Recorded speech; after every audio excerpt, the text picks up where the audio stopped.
The Astral Plane is well known to be a godless place. More than that, it is known to be the final resting place to dead and forgotten gods. Their bodies strewn about this infinite space, serving as land, in a sense, for its travelers. But wherever mortals meet, gods will appear. Or is it the other way around? The Aetherial Expanse is the purview of 4 of these unusual gods, each representing an element, one of the 4 fundamental elements that shape the expanse, but also serve as the only stable guides across this sea of magic, as the corresponding constellations are the only ones to flicker and not die out.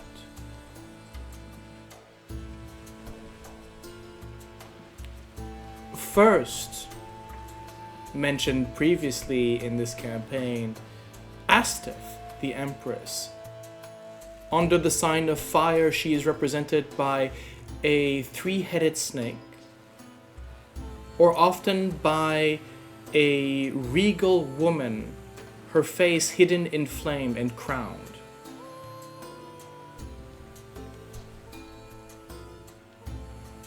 Cyril, the Hierophant of water, naturally is the one asked to protect sailors. He is the god of those who travel, but also the god of those who have left us. He is the god of the dead, protectors of the dead. And those who emerge from the waves changed are often seen as his messengers. Unamon, the chariot, would be the one responsible for blowing the winds in the sails. This humongous whale, originally from the elemental plane of air, is said to have brought the breath of life in some sort in these parts. Lastly, Quas, the hermit.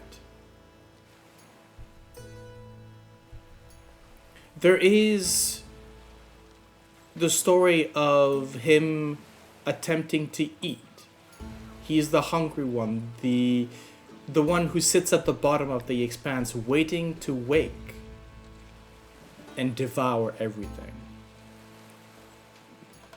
He is represented by, well, I guess they would call it a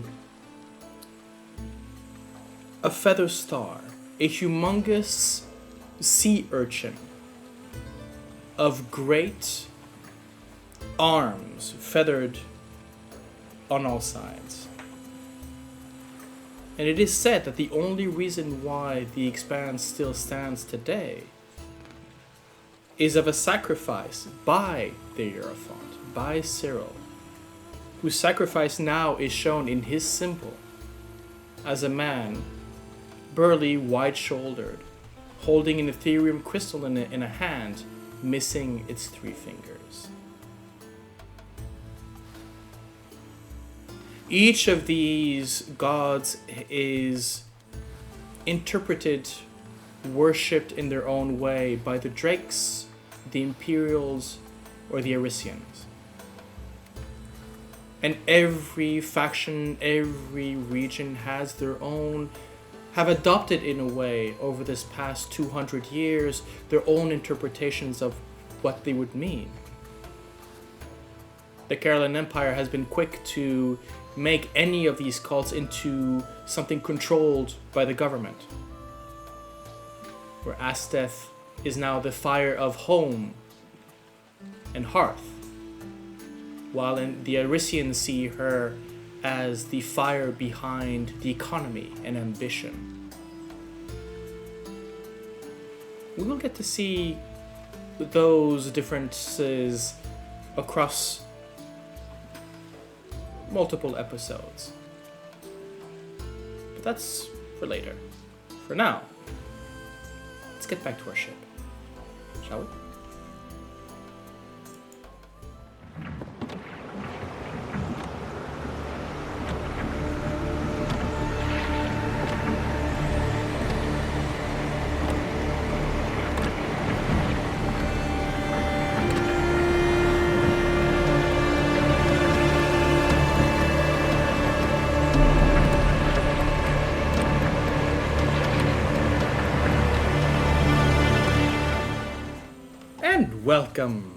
Welcome all, friends, foes, and those undeclared, to this second episode of Chapter 2.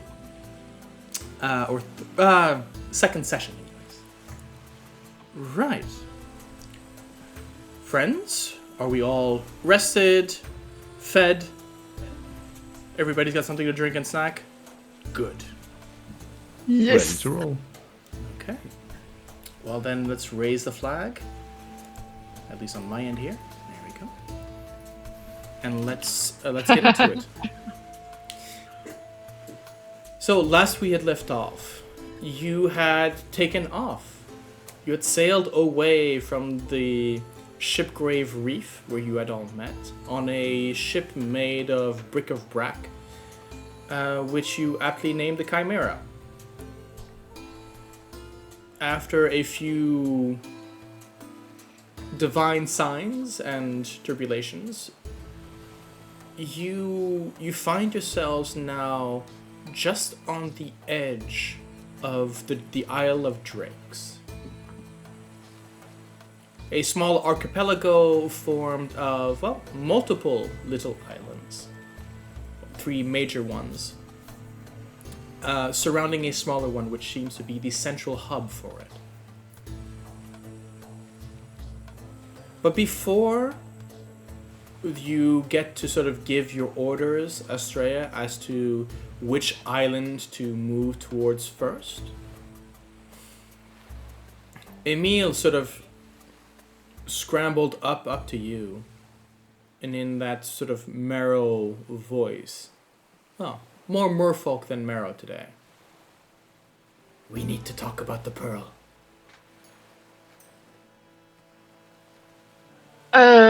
I'll take him inside either the cabin or the captain's space, somewhere secluded from the crew, and say, "What about the pearl?" I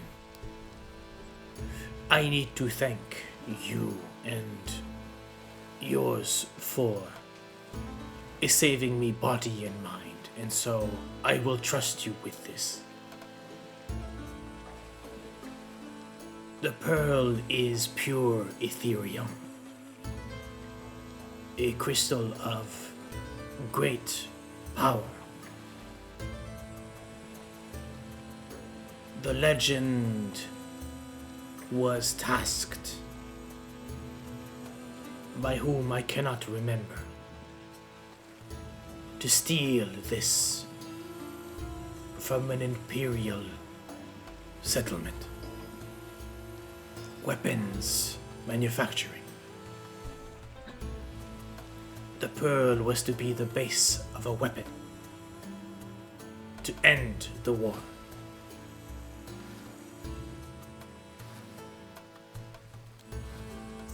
We ran, hid for many years, until we found ourselves somehow on that God's forsaken reef. But there, again, the only thing that I had in my mind, kept in my mind, was to keep it safe and hidden. until you came.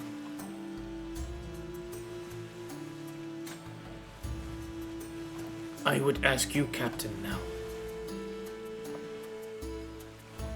Would you take this charge for me? Or shall I take it back and disappear into the waves?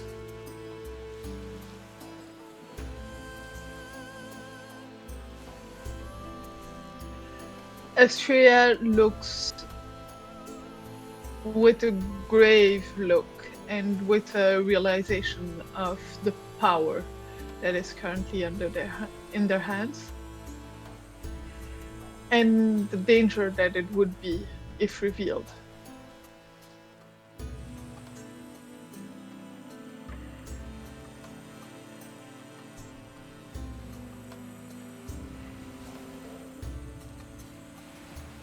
Thank you. It is indeed important to know the story of that artifact.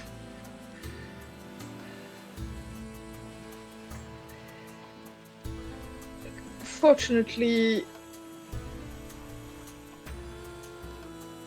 only 5 of us know of the existence of the pearl. It hasn't been revealed to the rest of the crew.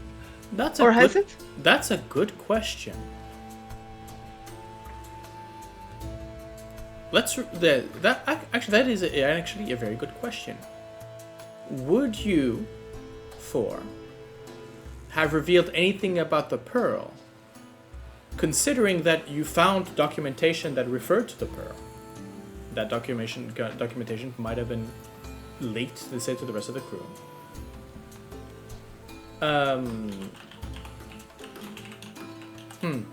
You know what? Let's. I want all 4 of you to roll me a d20, and we'll take the median.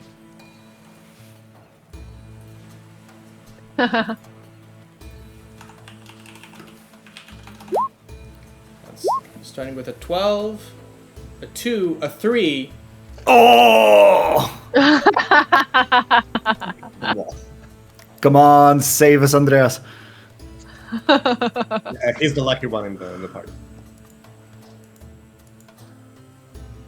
That's a 20. Wait. Wow. Oh, 2d20. That's a 7. Never mind. No. So, with that, I'm going to tell you that the crew is aware of the pearl. Not necessarily its significance, though some might be able to, sort of work it out. Infer. Yeah. But yes, the crew is aware of the pearl.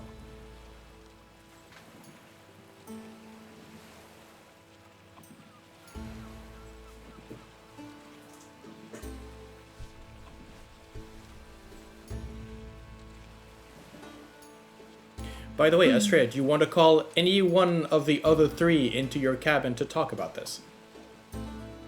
Yeah, I think at that point, knowing that the crew is aware of the existence of the pearl, I am going to call in. Not actually everyone, because I feel like this is a decision that should be made together.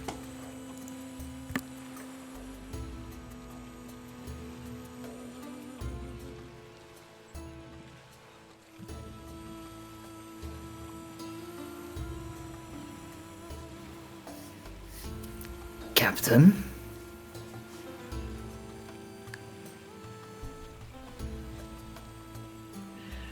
Thank you for coming. Come in, please. And if the last one wants to close the door, I have information I would like to tell you. Is there anyone else you And would ask like your to opinion invite about. among your other officers?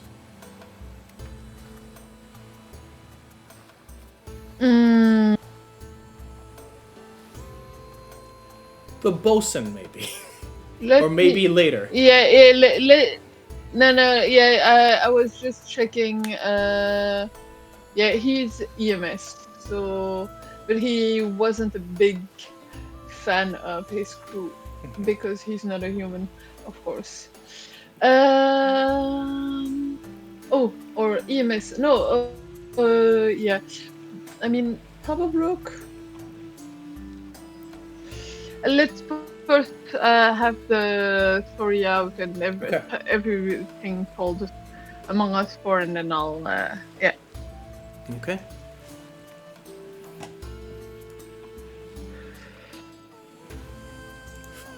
Let's actually go to this one. So as you enter the cabin, Astrea, where do you keep the pearl? Where has the pearl been kept this far? I probably asked Emil to make a safe, well, or at least a hidden compartment to keep it hidden. Keep it hidden, keep it safe. Yeah, basically.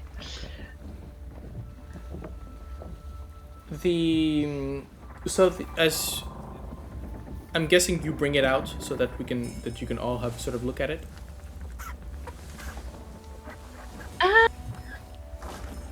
So if anyone asks, yes, but I consider that everyone has seen it and that it's actually not really needed.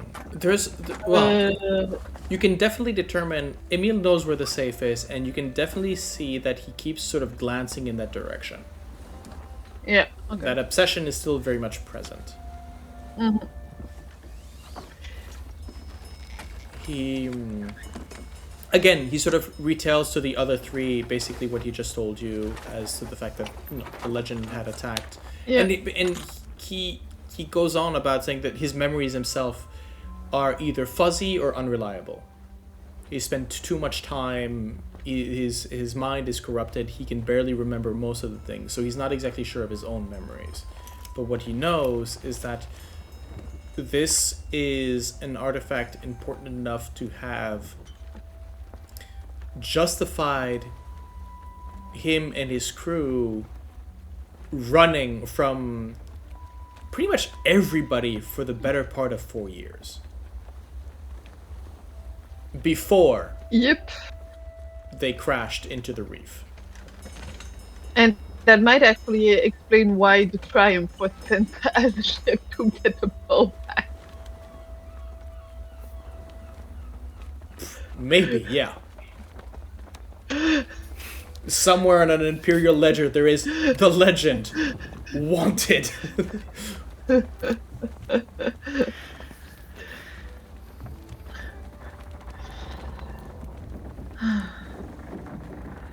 So, now I have to ask you.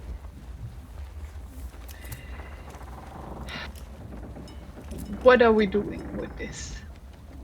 And do we trust the crew to keep it secret? Do we sell it to the first person, even if... And I'm looking at Emil's reaction when I'm talking about selling it. He's probably not comfortable. No. Yeah. Which is, I'm gonna be honest, not my first choice. Or do we let it disappear underneath the waves? But knowing that if words gets out that we have the pearl on board, we are going to be a target. As soon as Astrea finishes talking, Pax kind of looks around agitatedly, like his head really swerves from left to right and he goes, "Sa! The decision's made for us, isn't it? We found him. That means anything or anyone else can. Selling it is not an option.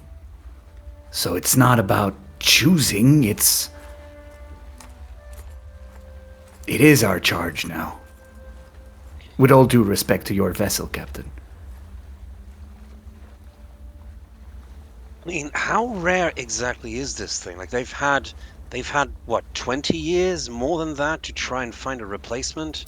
Do you think the project is still on the books, or are they still waiting to find their final piece to finally plug it in and end the war? So, Farron, you're recent enough to have not known the war.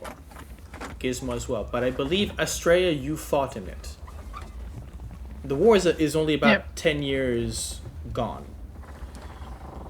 There is the war ended when I believe it's the Empire who brought out the Thunder Child. This incredible ship who could serve as a fleet on its own, basically, with a front cannon that could devastate full islands. So they found a replacement, but the war ended off with no clear victor. So currently, you've got two major blocks. This is a cold war between the Arisian crown and the Empire. But anyone who gets their hands on this will get the balance tipped in their favor. That's for sure. Maybe. I suppose they don't grow on trees, sure, but right. So we keep this. Okay, Farron. Do we stay on the move and? Farron, you've seen it, right? And we're gonna keep that little leprechaun's eye onto you, as you've seen immediately this. You've seen some crystals go by. I mean, you were a merchant.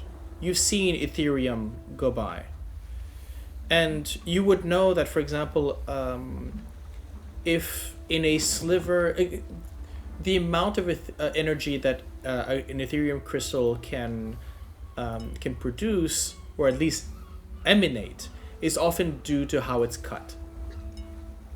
The same way as the cut of a diamond or a gem will give it its sparkle, give it its inner light. Here, it is a crystal so pure that its cut is almost spherical. So just by the angles and the faces, an Ethereum crystal of its same size might, let's say, power, in our terms, might power a small household for a while. This is a power plant.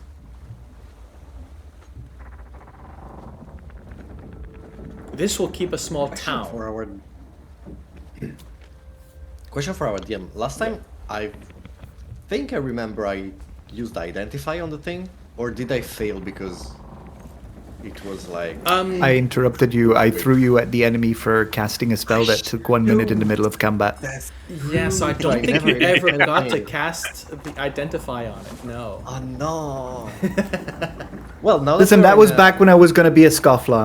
I'm a Corsair now. I won't do this again. He'll just take a bonus action and scare you. Well. Well, since we are now in a kind of more chill situation, can I identify the thing, please? You're gonna have to ask your captain for permission. Well, Gizmo takes a few steps towards Astrea, and he looks up and he's like, can I just check it 1 minute? Like literally 1 minute. Yes, I guess I'd better take it out, and I'll grab the pearl from its containment and put it in front of Gizmo. Okay. I touch the pearl and try to identify it. Okay. The pearl. So, do you need the description or? Do you? Okay. No. I know the spell description Identify. or- Don't worry about it. And thank Fair you enough. for posting it.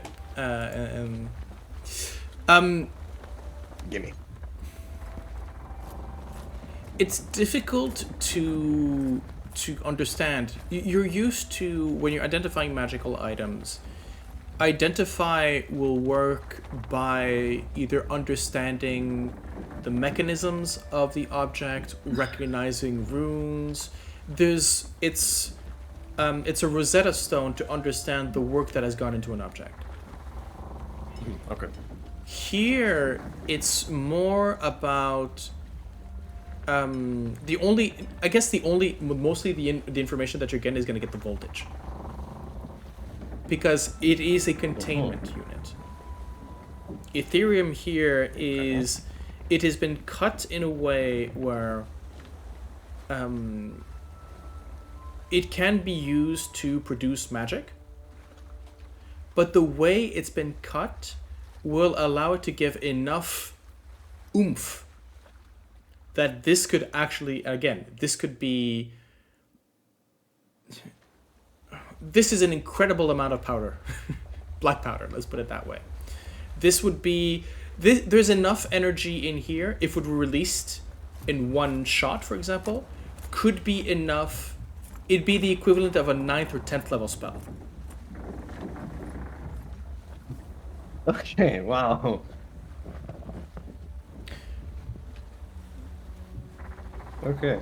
So it is very much okay, right, why did I even inject magic into this? Because the echo that I'm getting is almost deafening, I would say. The whispering in a cave and getting a shout in return. Okay, fair. I mean, and Farron, you've seen enough of these crystals goes by your desk and trading. This is easily worth a couple of thousand gold. Just as it is. Yikes. Just as the object it is. Its use, that's something completely different. And you would know that this would be auctioned, but with, sort of high. Very, very high. Right. But well, you would also understand that if this was supposed to be the basis of a weapon, then the weapon they would need more, right? The effect itself could be devastating, but it would destroy the crystal in one way. It'd be the equivalent of a shell, right? You'd take a 9th level spell out of it, but it would fracture, it would empty it out, it would dim it.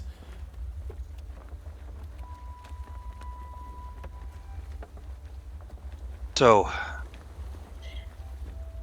this, even forget the Empire right now, this does put a target on our backs, and we'd have to think about our crew, frankly. Do you think that's thinking about who's going to brag about it, who could talk about it, who's going to try, if anyone would want to make a play for it as soon as they think they can get something out of it?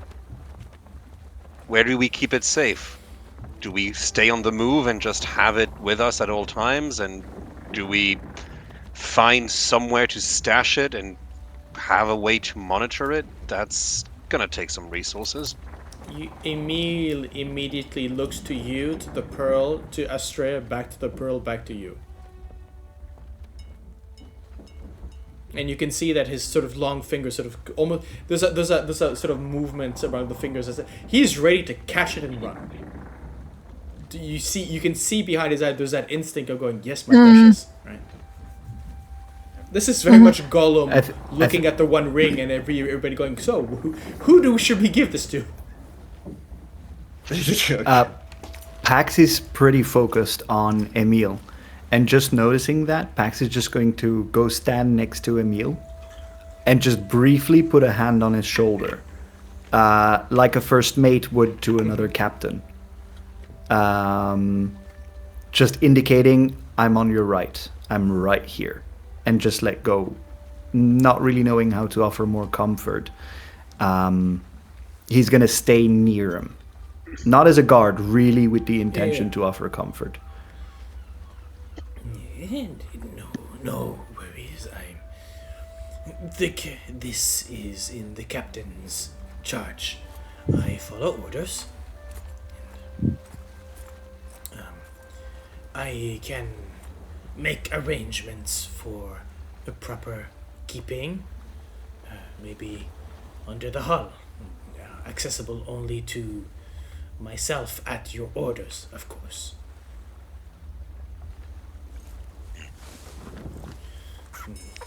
As per what we can do, maybe create... If the crew knows about the pearl, they do not know its nature. Maybe a fake or some trickery could be used.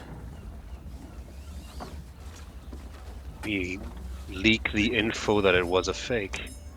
Maybe some disappointment. Maybe have some of us either craft or acquire a plausible fake, have some of the crew accompany us to have it appraised while we're at port, and have them openly laugh at us and say we've been scammed.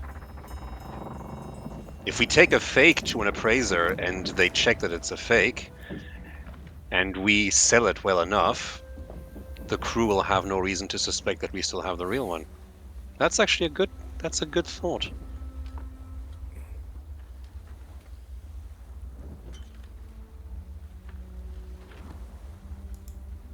Now, where do we get a fake pearl? I suppose. Well, where do we get a fake pearl and keep quiet about it?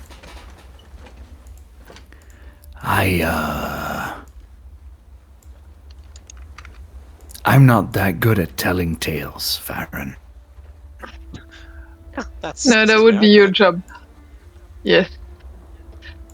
No, I know the people. Your job will be to make sure that I don't get killed in the process, I suppose. But because if the appraiser thinks that I'm trying to scam them, that could get me in trouble. So I would appreciate the backup.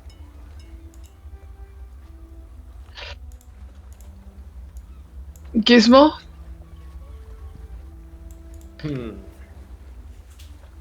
Gizmo? Gizmo thinks this is too risky to leave out in the open. We at least we have an eye on it now. We don't know who might get to it later. So best to keep it for ourselves, for sure. Yes, I think we all agreed on that.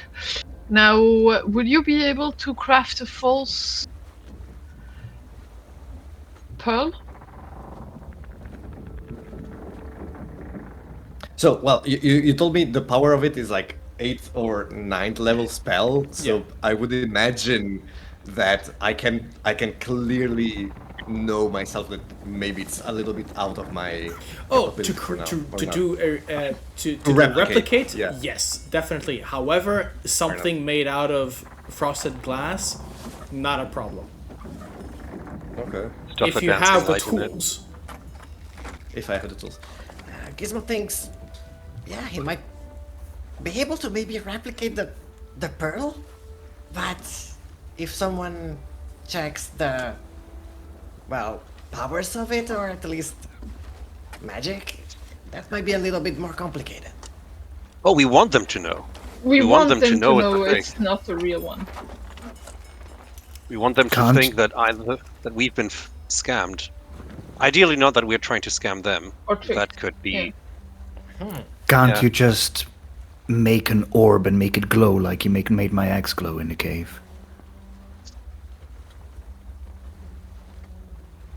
Can I do that? Is there any way I can replicate? So that kind of technically, thing? that particular piece of stuff is no longer in the 2024 Artificer. Yeah, exactly. um, I changed my my class Yeah. as well. kind of. I'll say this: you would be able to replicate that effect, right? You would Okay. just need the Fair. base material. Now, I'll say this: if the crew have maybe none of them have seen it up close. So if you bring out an object that is round, shiny, that looks like the pearl, and say it's the pearl, you might manage to persuade most of them that it is the pearl. and it's just a shiny rock that is the symbol of your unity, for example.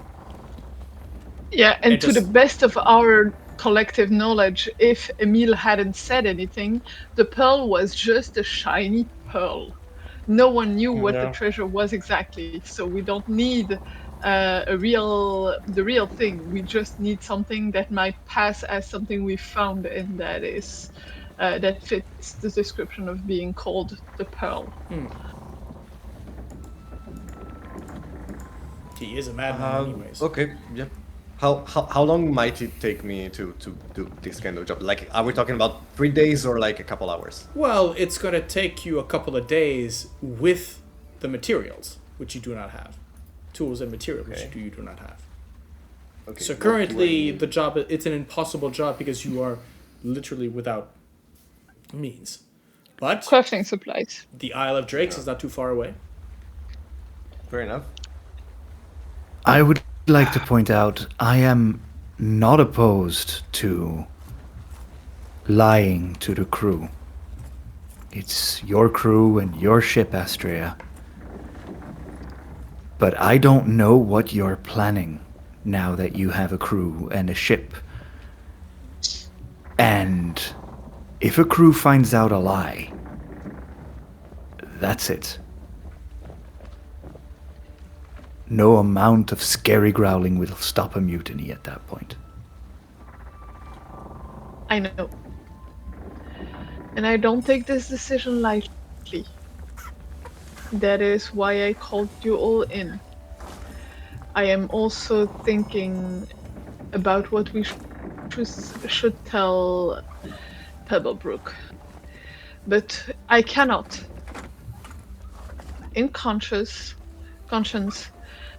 let this pearl leave our hands. Because we don't know where it might surface, and I don't want it to be the origin of a new war. We agree. I can't let the crew know that we have it and let the world know that we have it, because we are going to be purchased, hounded, and sought after by every treasure hunter, every corsair, every pirate, every mercenary on this sea. If word gets out. About that,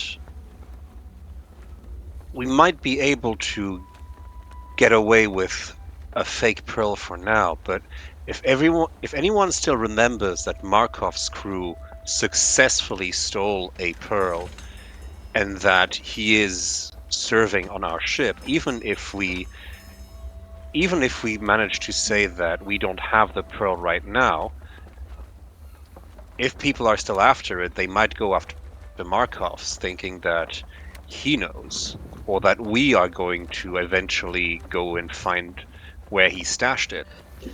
So that's something to keep in mind as well, isn't it? Word like this will come out eventually. The Triumph set sail for a reason.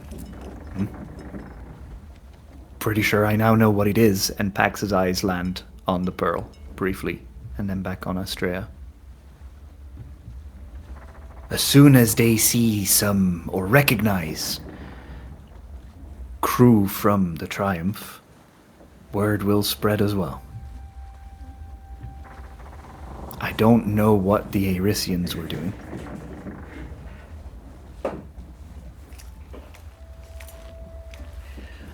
How did the Assyrian get their message again? I don't know. I think it was just treasure. So as far as, well, I think you would have been briefed, right?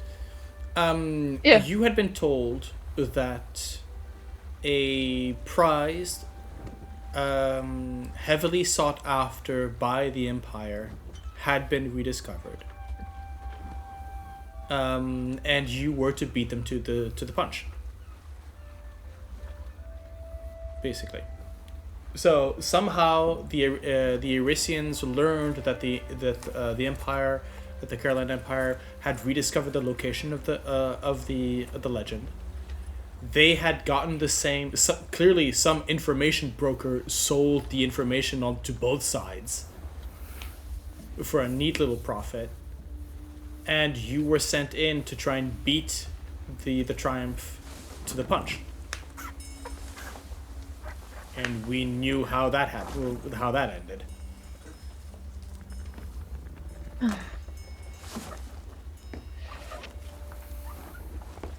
I agree this is not ideal. I am open to any and all suggestions.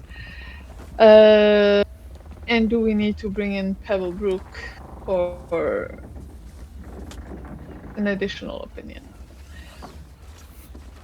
I mean, I think if you're going to go with the Captain, at route some- of lies, the less the better.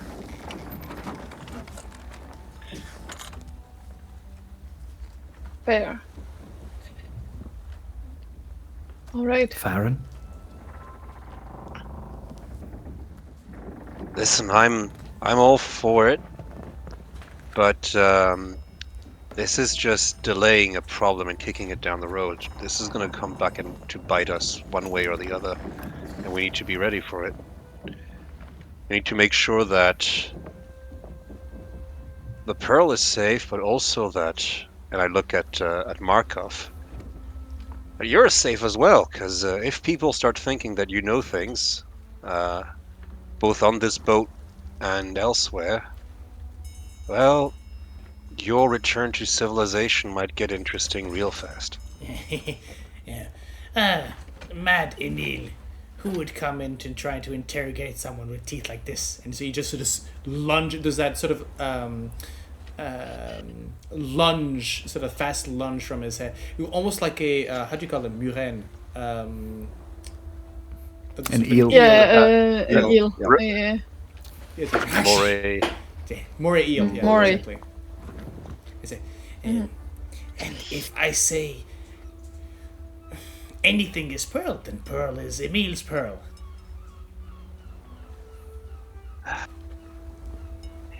Okay, so we have our missions. Gizmo, I want you to fashion a credible imitation pearl. Sir, yes, sir. And Emil, once we get to land, I want you to be your most mad self. Discredit yourself as a source of credible information anywhere. It can be done. We'll most likely need someone to keep the mad Marrow away. Sort of looks at Pax. Yeah, Pax. If you don't mind keeping an eye and helping Emil, that would be amazing.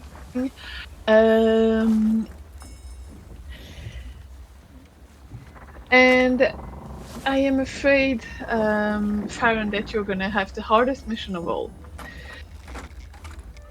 And that is going to be selling our disappointment, rage, and frustration of having sunk all our ships for an imitation and having been robbed by someone who came along probably years ago and took the real pearl while we picked up an imitation left behind. Right. Once Well, we discover with the appraisal that this is just junk. Okay, well, I guess I'll add acting to my skills then. Can't be that hard. What could possibly go wrong?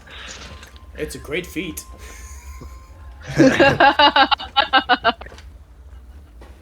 Actually, no, I'll leave that for later. Uh-huh. Oh dear. So, I'm looking at Emil Markov. How confident am I in his acting capacities? Does he look like the sort of person who can sell a story to?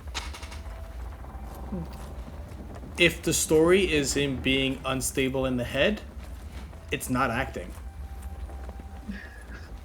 There's a reason why I roll a d10 every morning to see where he is on the Merfolk scale. I think that thought is, oddly enough, the most reassuring thing that Farron has had since this conversation started. Nah, he's a lunatic. He's half mad. On the best of days.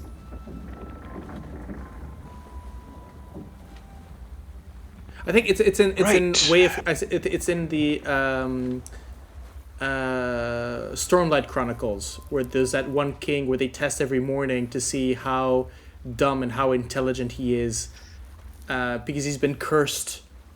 And so if he's too dumb, he's not allowed to make decisions, but if he's too smart, there means he lacks empathy and therefore cannot make decisions. So there's that test, but he's smart enough. But anyways, Emil's very much on that sort of sliding scale of insanity, of intelligence and bestiality.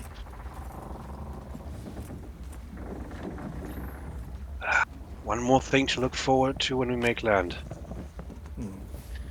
Which is in how much time at this point? Couple of hours away. We arriving at... Nope, question doesn't make sense. There is no night and day in the Aetherial Expanse. I think that you would have shifts and bells enough to understand that there is a day or a night cycle, though it doesn't mean anything with regards to the actual celestial manifestation. Guess every city can be the city that never sleeps. And God, office hours must be weird. I mean, it's probably true constellations instead of sun. I'll meet you at no, because the constellations don't move. That's the whole point. The four constellations are fixed. They are the only thing that is fixed in, I guess, the night sky, because technically what you see above you as stars are not stars. They are pinprick sources of light where the different planes of existence of the material plane pinprick inside the astral sea. So what you are seeing is literally, if you see a bright star above you, that only means that the portal is either immense or it's very, very close. Interesting. So you'd more say, see you at third bell or something yes, like that. So you would have sort of a standardized measuring time, either by clocks or by either sand clocks, water clocks, mechanical clocks, Ethereum clocks. I think as these orders are starting to settle in the captain's cabin, Pax will step up to the table where the pearl is laying, not to pick it up, but just to lean on the table and fully square his shoulders as he's looking at Astrea again.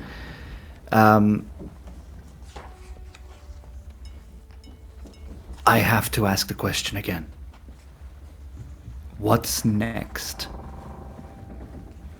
We have a crew where we don't even know if we need to try and keep them on board or if they're gonna jump ship. If you are planning the greatest ploy of all time, you'll have succeeded, because you'll be able to bring me in as a prisoner of war if you sail to the Erisian shores. And if we don't, then we are all deserters. I find it hard to decide to lie to a crew or to make directions of motivation when we don't even know what is going to happen after. I understand. To be fair, we are going to have legal stuff and stuff to discuss about our respective original orders. For now, I have not. I will certainly not claim to keep anyone on board who doesn't want to be here. As I said to the crew, everyone has a 3-day shore leave and will come back who will come back. I am not going to pursue anyone who takes the opportunity to jump ship and rally and take a ship back to wherever they came from. I understand people have family. We have been stranded together for a certain time, and you might want to go back to your life. That is entirely justified. On my part, I will have an armature to deal with at some point. They should be informed that they lost the ship and most of the crew. But I am not beholden to any crown or empire.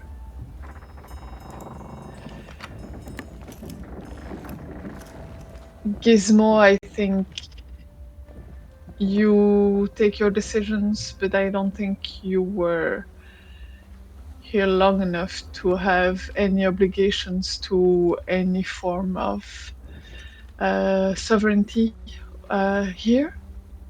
Is my just happy to keep his head above his neck? Farron, same for you. Feel free to speak up if you have people or folks you need to contact. Yeah.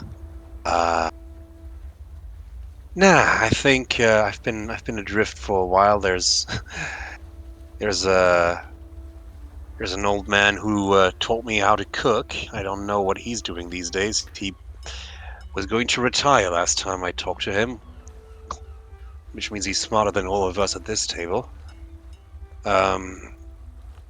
But beyond that, I'm gonna be available for most of the time, I think.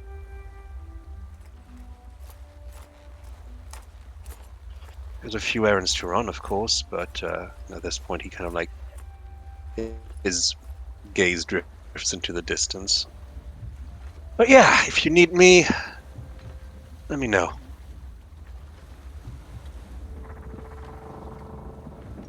So at this point, to answer your question, Pax, I have a ship.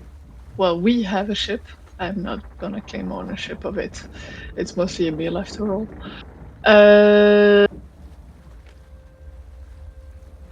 I hope we have a crew.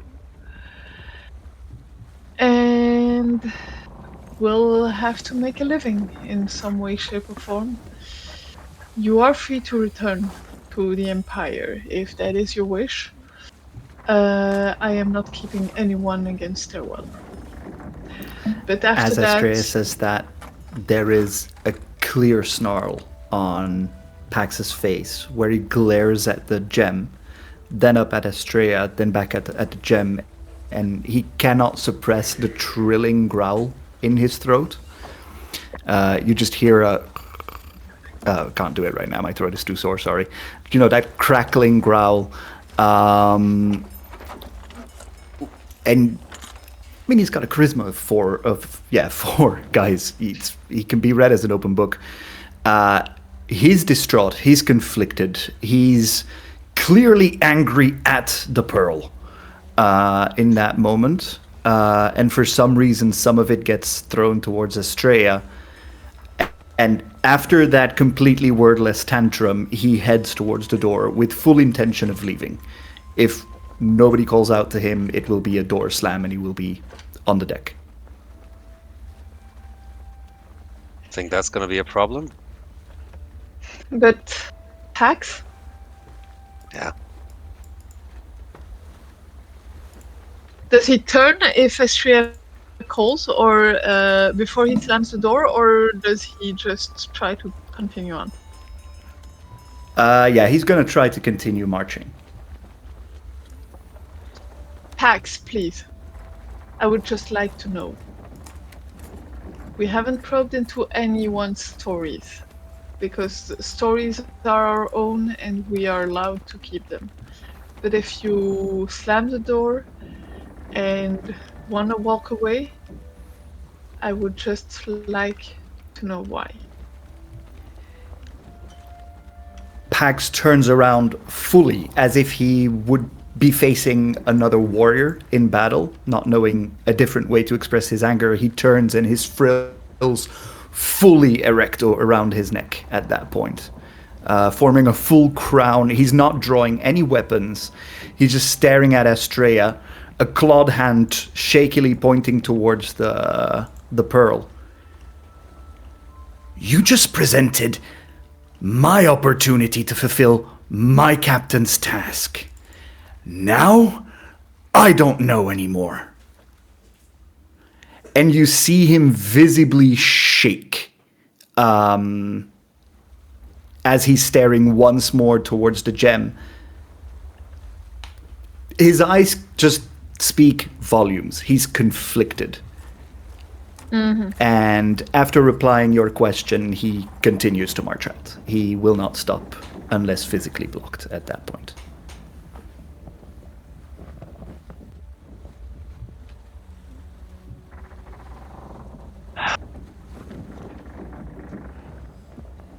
Astrea is not the type who will restrain someone who wants to leave. That is not her.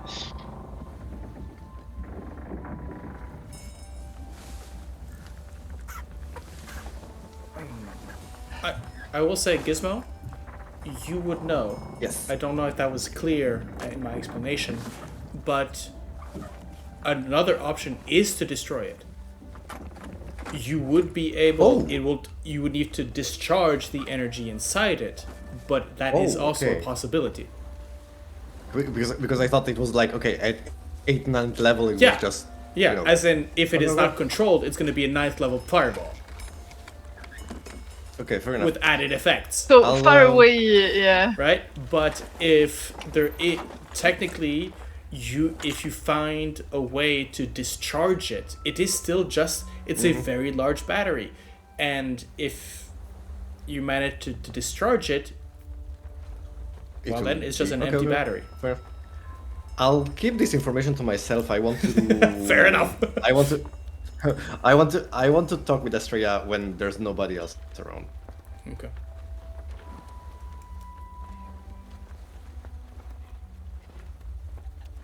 Don't give that... Sorry. This is one of those situations where your player... I had something planned to avoid a problem, and I just stepped right into another one. Yep.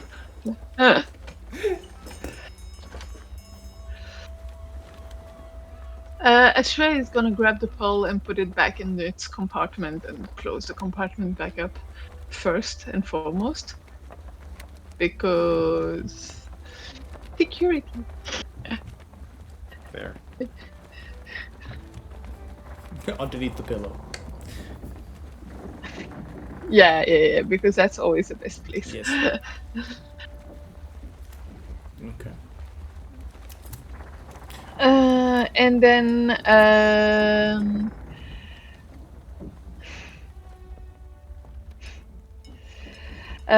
then she's gonna tell the others, if you don't mind seeing to the fact that the crew is prepared for when we are arriving to land, I'm going to try and find Pax and have a discussion with him.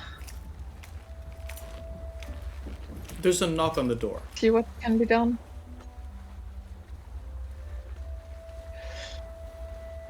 There's a knock on your door, Astrea. I'll open the door.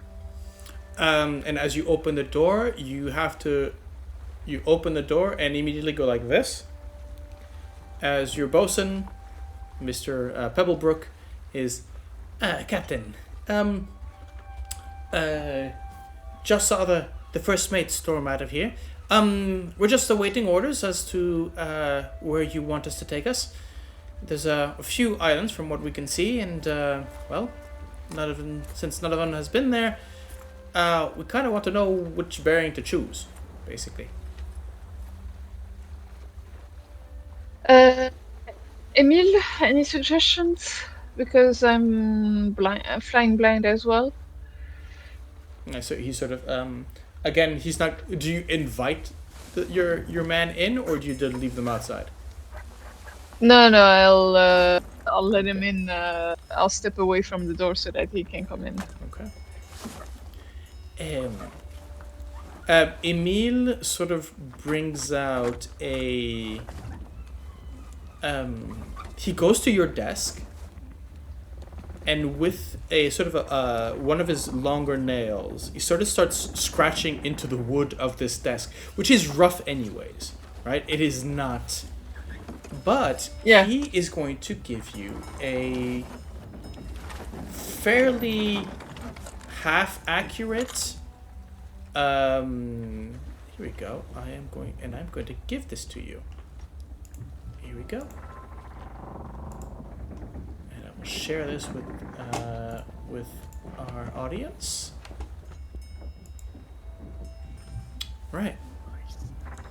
So, basically a series at the center, Velstaron Island, which served as the headquarters for the original crew of the Drake, and of Drake being the captain who basically named her ship with her own epitaph. That is the central island with regards to most activities. That's where you'll find shops. There you'll find the sort of the central island. The others around them each serve a sort of different purpose. The smaller being more forts. So, for example, Fort Angelos, Fort Roost, and Maladel Island are all sort of fortress islands that are manned. At least that's what Emile remembers, by different crews, both as their own safety spots, their own sort of own little bastions, but as well as guardians of the archipelago in its entirety. Fostier Island is a direct link to is the source of natural water, as there is a large portal to the elemental plane of water there, making a large spring. And Caldere Island is a vast volcano, elemental plane of fire. Oh yeah. Yeah. Aeolikos is elemental plane of air, which means it is a wind-swept, barren island, basically. Yeah. So actually, the only livable islands are the forts, Vastaron, Phosphor, and then Maladel, I guess. But Aeolikos and Caldere, I guess, are not very. So Velstaron is the island of Drake's beating heart. Is the most densely populated island of the cluster. Yeah. Also the most frequented by merchants, pirates, smugglers, sex workers, gamblers, and adventurers. Phosphor is covered with a lush bioluminescent vegetation. The island positively teems with life so much that its plants have gained sentience from consuming ether. It's largely inhabited except for Phosphor Town, which protects its most valuable resource, fresh water from the wellspring, a permanent portal to the elemental plane of water. Caldere is visible from anywhere in the island of Drakes thanks to the smoldering volcano that towers it. Mount Spitfire's crater is home to a permanent portal to elemental plane of fire, which constantly spews forth glowing ether vapor that hangs above the island, giving the Isle of Drake's sky a golden sunset glow. And finally, Aeolikos, the desolate, windswept desert. On occasion, temporary portals to the elemental plane of water open, allowing small oases to form and support life before they close. Then the biting winds that scour the island tear them away. A permanent portal to the elemental plane of air hangs ominously in the sky above it. eternally threatening to wipe the slate clean and bury anything atop its shifting sands and craggy dunes. So, I guess Felstarian it is. Okay.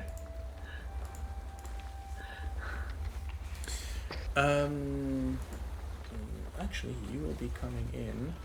Let's see, if you're coming on this side, you will be coming through Fort Angelos. Fort Angelos, yeah. Right.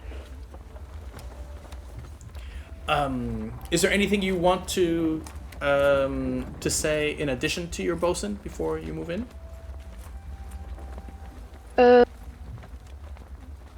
I'll just ask probably how the crew reacted to if he's had any information about the crew, about the fact that everyone would be free to leave if they wish, and how. I think everybody's a bit, well, they're a bit excited, they're a bit in anticipation. To be honest, everybody's it's gotten a bit more friendly, which is a good thing.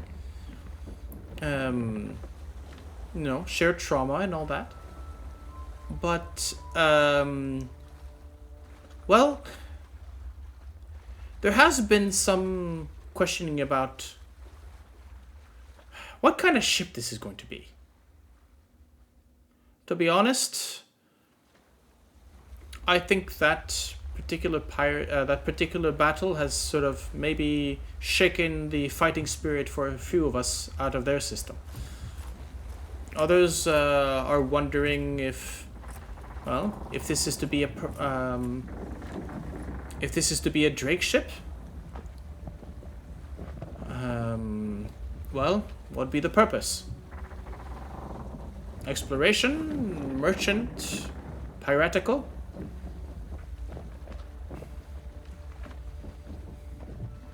To be honest, I've been thinking about it, and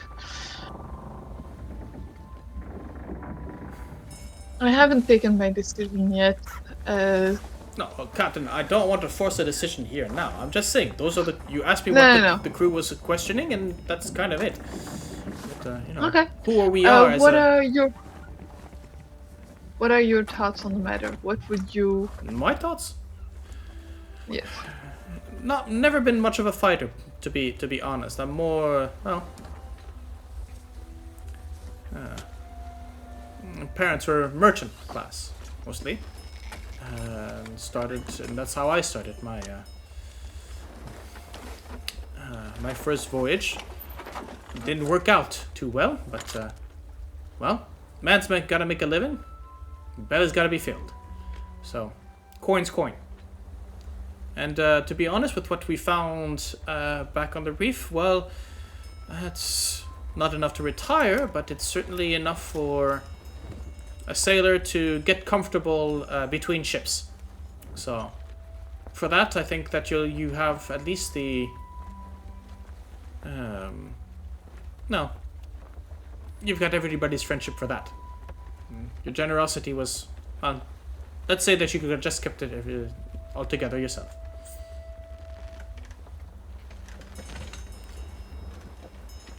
There is a little bit of speculation as to that pearl thing that you found. Glowy little spherical thing. We'll still have to have it appraised. See if it's actually worth something. All right. He sort of gets he sort of looks to the others. You sort of look to the others in the cabin, including the cook, right? Basically going to, can I talk in front of these? Because Astrea will have a little head shake. Go ahead. Well, there's a bit of a rumor running around about, and he's sort of a side eye to Emil about the legend and its crew, and what it was doing before it, shipwrecked. The stories going about your crew, Emil. Yes, Yes. We did many things. Came back. Lost. Found. And immediately sort of goes into that sort of muttering to himself about... immediately. He goes, but don't worry, Silo. We found it again and now are in good hands with the captain. It's again the sort of the halfling sort of goes, yes, Silo was it? Yes. Yes, Emil. Yes, we are indeed in good hands.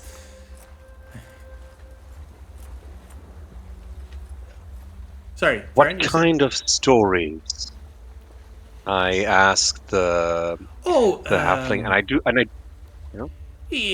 pirate stories. The legend was nicknamed aptly, from what I understand. Daring feats of hit and grab, smash and grabs.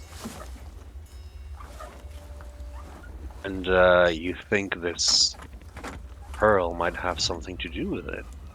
And I do my best to essentially make, like, I try to give the impression of someone who is barely holding back, like, hunger, like, oh, this could be big. It's okay. Let me roll it back.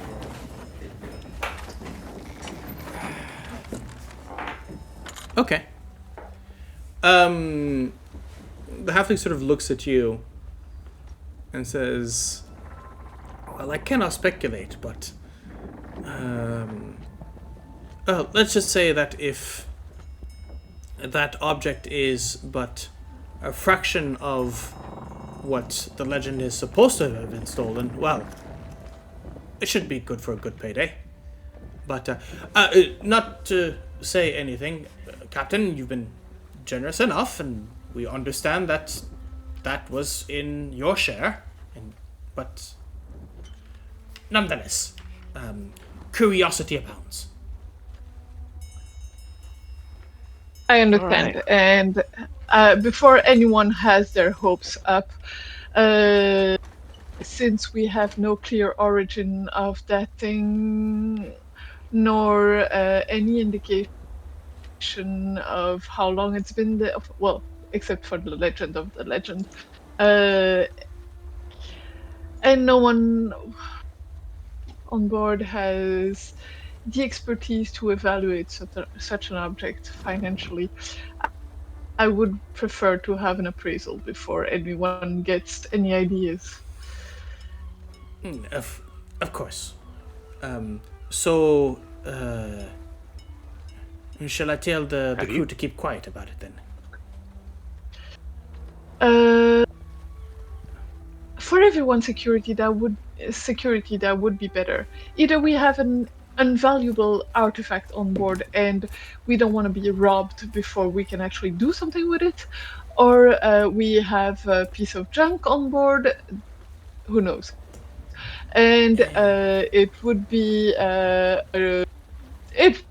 annoying to have our ship smashed to bits because some idiot wants to steal something that is worth nothing. Yeah, I understand, Captain. I'll. So there's a wink. You already start seeing the sort of the gears in his head going. Okay, how am I gonna do this? Here, yeah, I get your drift.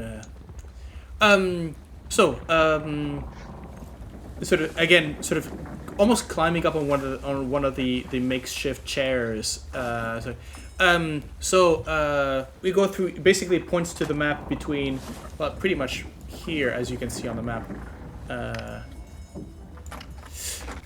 So through this fort here and north of Fusrier Island, then. I think that's gonna be, if the winds are with us, that's gonna be the easiest. Yes.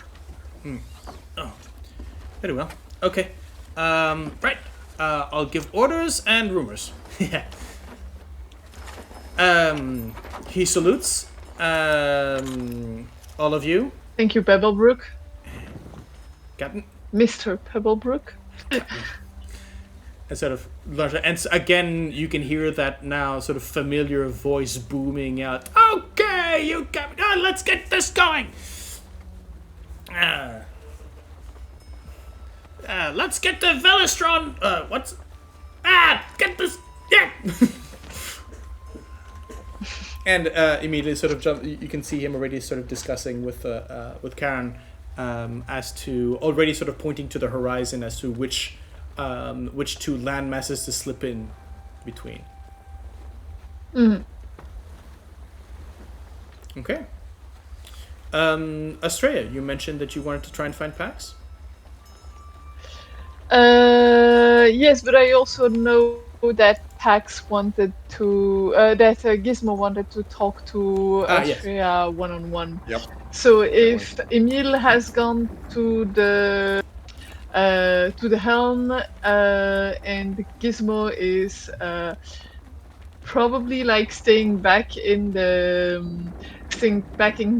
cabin, like Yeah, as everybody's leaving, I go like, yeah, tall lady, we, Emil and I wanted to talk to you about the engine of the ship. There are some improvements we would like to make.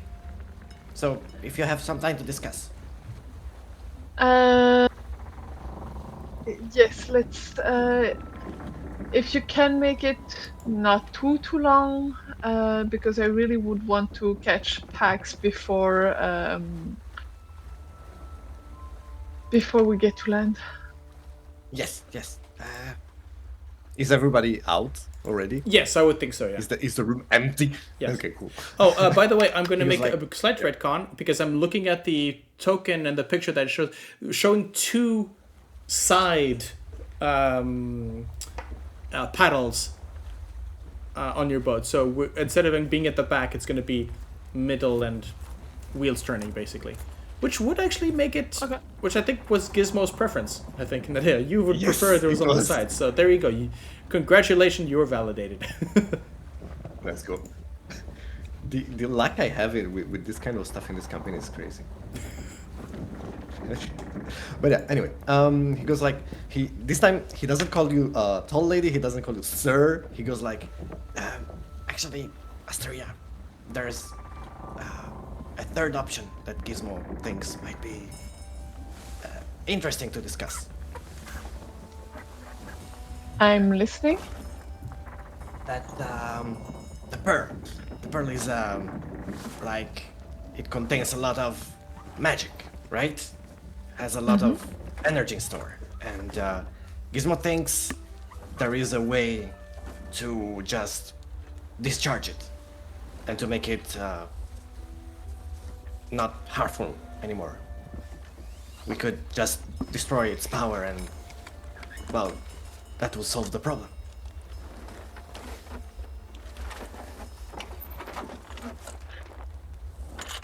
Yes, that is indeed an option. Thank you, Gizmo.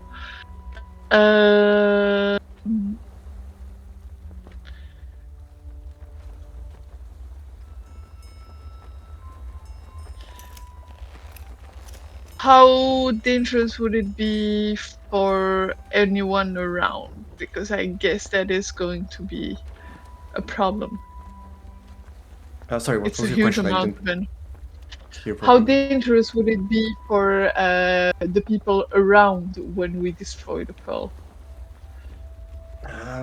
Well, that I would need to figure out, but Gizmo thinks we can either destroy it instantly, which would be probably, well, the apocalypse, or we could slowly kind of discharge it over time, kind of. So through use, actually. Usage. Or just by, you know, just dispersing energy in some way, dispersing the magic.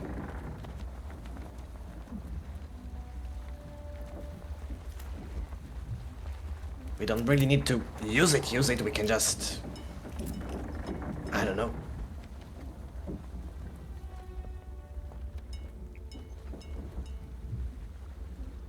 how do I actually think we might discharge the battery? Like, I mean, the practically biggest And I- item that uses magic on your ship is the engine. Yeah, but if this thing is so huge, it will power the engine for like a lot of time. Yeah, absolutely.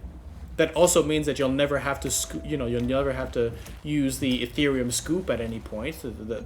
You're basically enough. you're going from, basically you're going you're putting an atomic pill into into a Tesla right now. Yeah. Okay, It I could go figured, two ways: okay. very well or blow up. Sorry, Tesla's the wrong Blow up. example.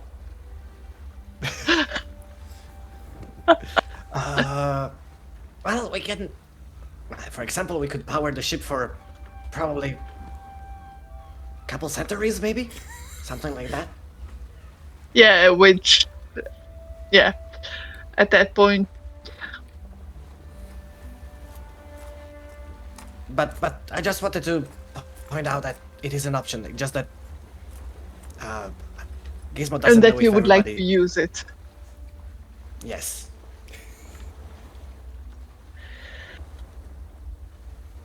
I'll consider it, but even if we use it, keeping it on board, if we don't destroy it before arriving, we'll still have to go through telling people that we found a useless artifact instead of a priceless one. Oh yeah, of course. It's just that, if the worst that has to come, maybe we can keep it as a failsafe. Let's say. I hear you.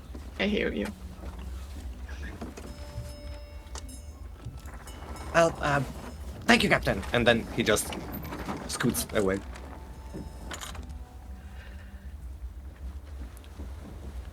Okay. Astrea takes a moment alone in her cabin.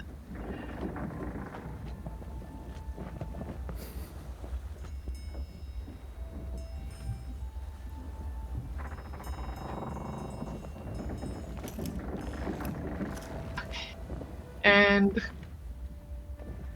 stands up and goes find Pax. In the slew of activity on deck and in the rigging, where do we find Pax? Pax is probably going to have climbed up the mainmast and just sat on the first transversal log and just, laid down there, his tail swishing, and he's just whittling at a straight piece of wood, just carving pieces out. He's not hard to find because he's not high up. Especially when you'll get the occasional sailor going, sort of realizing, what's this falling on my head? Who's whittling? Oh, right, him. Okay, just move on. Okay, we didn't see anything. We're not doing anything. And then the occasional whisper of, "Don't be too loud. The first mate is brooding."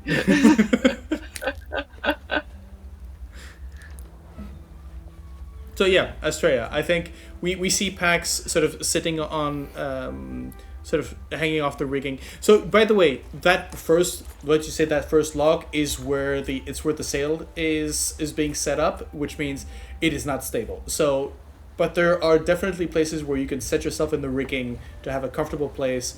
Maybe near the crow's nest, and where we see you whittling, and I think Astrea, you climb up after him. Yeah, Astrea is humble about some things, and her acrobatics abilities are one of them. So she is just going to climb the rigging as someone completely normal, and Hey, if and this cool. guy can climb a rigging, Astrea can. Yeah, so I think Pax, you are disturbed in your brooding, by. Yeah. Pax, he doesn't stop whittling, and he does acknowledge your presence, without turning away, but also not welcoming you. He just goes, when you're there, and continues to whittle.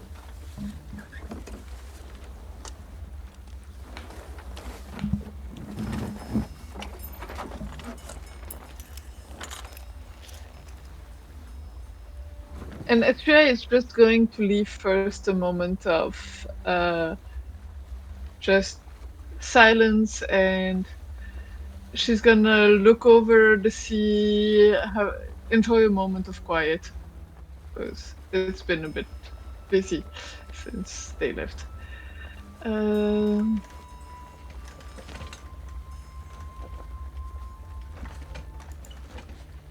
at some point look at Pax and say,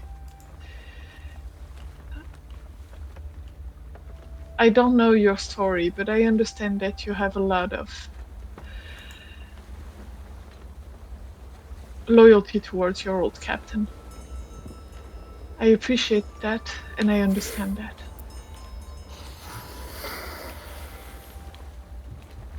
I don't even know anymore. And Pax just throws the very small chunk of driftwood that he was starting to whittle just down because it was shapeless. He had no real coordination. I can't do the sound of the cat being hit by something because you don't have a cat on board. You don't even have a tabaxi. Yet. Yet. That's bad luck. Noted. Add tabaxi to crew for sound effect.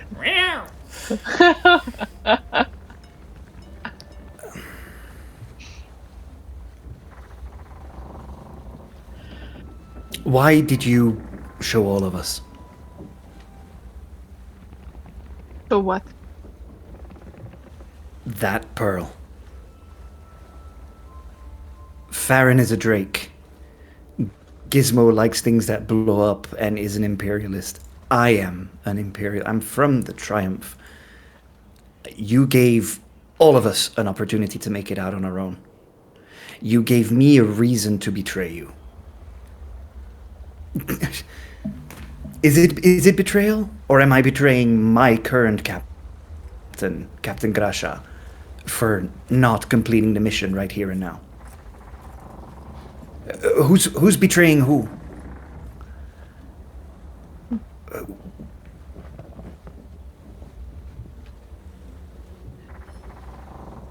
As you're asking all those questions, Astrea has slow smile, but also it's not mocking, it's compassionate, it's understanding, it's really somewhere deep in her. She understands the struggle you go through. And you don't need an insight roll to know it, because she really lets it show obviously in her face. I understand your struggle, my friend.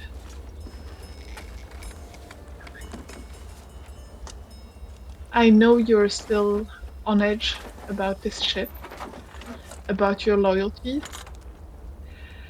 but know that as long as I'm captain here, if there are some things that I keep from the crew, it is for their security. Even if you don't fully embrace the job yet or the position yet, I consider you my first mate. We have been through battle together. We have had each other's backs. I trust you, and I trust that the decisions you make will be the right one. Which is why I showed all of you the pearl. Because I don't want a tyranny on my ship. And I want a crew that is solid. And that starts with honesty with my officers. Even if you don't consider yourself one of them, I do. There are moments while you're talking, Astrea, that the frills around his neck briefly raise again, but then it almost sinks back as if he's tilting between anger and then doubt, and even at times it goes entirely flat where you see a bit more of a sad expression on his face.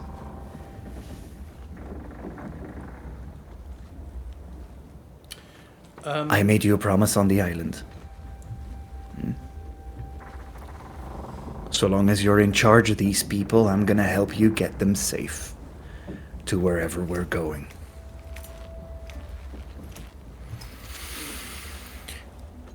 I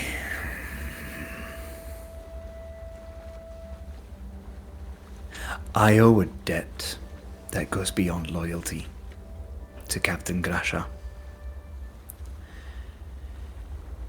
And I don't want to pay it back. At least not like this. I guess I wanted you to tell me what we were gonna be, so that I didn't have to decide for myself. You know, like my captain used to.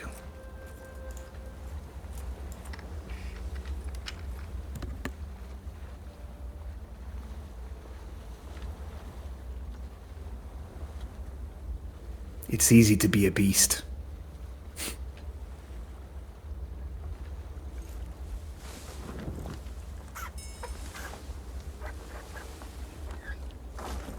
Now you're asking me what kind of sailor I am. Guess we'll find out.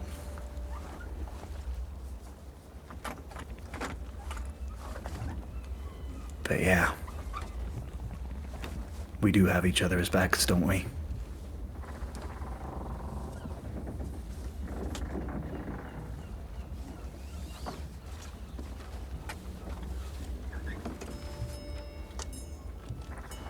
It's hard, isn't it?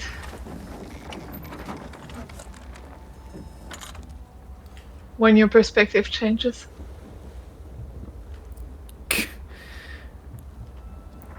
There's barely been any perspective the last few weeks. Your perspective of yourself. And you see at that point, there's more of that confused frustration coming up. Mm-hmm. I think Pax, as you are sort of shaking your head, maybe avoiding Astrea's attention is directly on you. I think Pax eye contact goes left, right, under. Which is when you see just on the horizon, almost hidden in the silhouette of one of the closest islands, there's a flash of light. Then a sound breaks as a plume of ether rises above the ship. There is panic that starts to move as it fire battle stations, realizing that you have no guns, no weapons, no battle stations to go for. And as you are sort of moving just out, forced to the side from your direct trajectory, forced to the side, a ship whose colored hull we have seen before. In great letters, the apocalypse, come into view. And as it catches up to you, intercepting your trajectory towards the Isle of Drakes, a golden curled half-elf, waving his tricorn hat, holding his other onto the rigging, goes, "Well, hello there. Who do we have here today?" And that's where we're going to take our break.